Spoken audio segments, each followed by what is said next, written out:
నమస్తే అండి, మీరు చూస్తున్నారు ఎంఎం ఇన్స్పైర్ యూట్యూబ్ ఛానల్.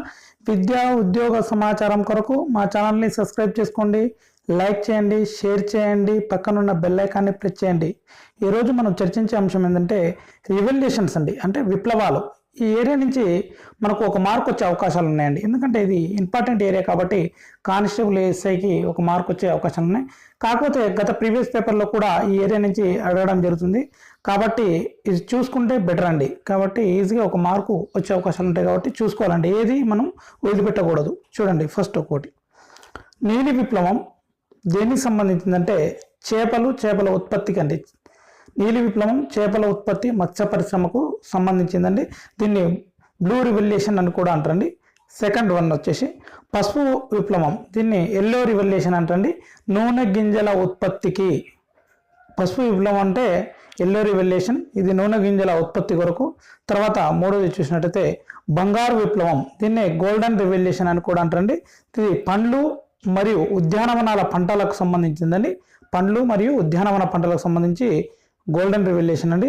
తర్వాత గ్రే రివల్యూషన్, దీన్నే బూడిద విప్లవం అని కూడా అంటారండి. ఇది ఎరువులకు సంబంధించిందండి, ఎరువులకు సంబంధించింది.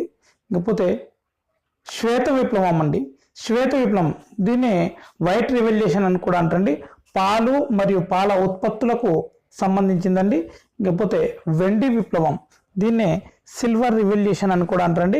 ఈ గుడ్లకు సంబంధించిందండి. వెండి విప్లవం, సిల్వర్ రివల్యూషన్ దీనికంటే గుడ్లకు సంబంధించిందండి. తర్వాత ఎరుపు విప్లవం అండి, దీన్నే రెడ్ రివల్యూషన్ అని కూడా అంటారండి.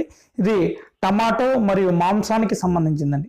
ఎరుపు విప్లవం రెడ్ రివల్యూషన్ టమాటో మరియు మాంసం ఉత్పత్తులకు సంబంధించిందండి. ఇకపోతే రౌండ్ విప్లవం అండి, రౌండ్ విప్లవం దీన్ని గుండ్రటి విప్లవం అని కూడా అంటారండి. రౌండ్ రివల్యూషన్ ఇది బంగాళదుంపలకు సంబంధించిందండి. ఇకపోతే బ్రౌన్ విప్లవం, బ్రౌన్ విప్లవం దేనికంటే సుగంధ ద్రవ్యాలకు సంబంధించిందండి. బ్రౌన్ విప్లవం సుగంధ ద్రవ్యాలకు సంబంధించిందండి. ఎపికల్చర్ అంటే తేనెటీగల పెంపకం గురించి అండి. ఎపికల్చర్ అంటే తేనెటీగల పెంపకం. తర్వాత సెరికల్చర్ అంటే పట్టుపురుగుల పెంపకం. సెరికల్చర్ అంటే పట్టుపురుగుల పెంపకం. తర్వాత గ్రీన్ రివల్యూషన్ అండి. గ్రీన్ రివల్యూషన్ అంటే ఆహార ధాన్యాల ఉత్పత్తి అంటే దీన్ని హరిత విప్లవం అని కూడా అంటారండి. గ్రీన్ రివల్యూషన్ దీన్ని హరిత ధాన్యాల ఉత్పత్తి, దీన్నే హరిత విప్లవం అని కూడా అంటారండి. ఇకపోతే బ్లాక్ రెవల్యూషన్ అనేది తోలు మరియు సాంప్రదాయేతర ఇంధన వనరులకు సంబంధించిందండి. బ్లాక్ రెవల్యూషన్ అంటే నలుపు విప్లవం అనేది తోలు మరియు సాంప్రదాయేతర ఇంధన వనరులకు సంబంధించిందండి. ఇకపోతే పింక్ రివల్యూషన్, పింక్ రివల్యూషన్ అనేది ఫార్మాస్యూటికల్ ఉత్పత్తికి పింక్ రివల్యూషన్ అండి. ఇంకా ఏమైనా సమాచారం ఉంటే ముందు వీడియోల రూపంలోకి మీ ముందుకు తేవడానికి ప్రయత్నిస్తుంటాను. ఎవరైనా నా ఛానల్ని సబ్స్క్రైబ్ చేసుకునే వారు ఉన్నట్టయితే సబ్స్క్రైబ్ చేసుకోండి, లైక్ చేయండి, షేర్ చేయండి, కామెంట్ చేయండి, పక్కనున్న బెల్ ఐకాన్ని ప్రెస్ చేయండి. ఇంకా సమాచారం తేవడానికి ప్రయత్నిస్తానండి. Okay, thank you.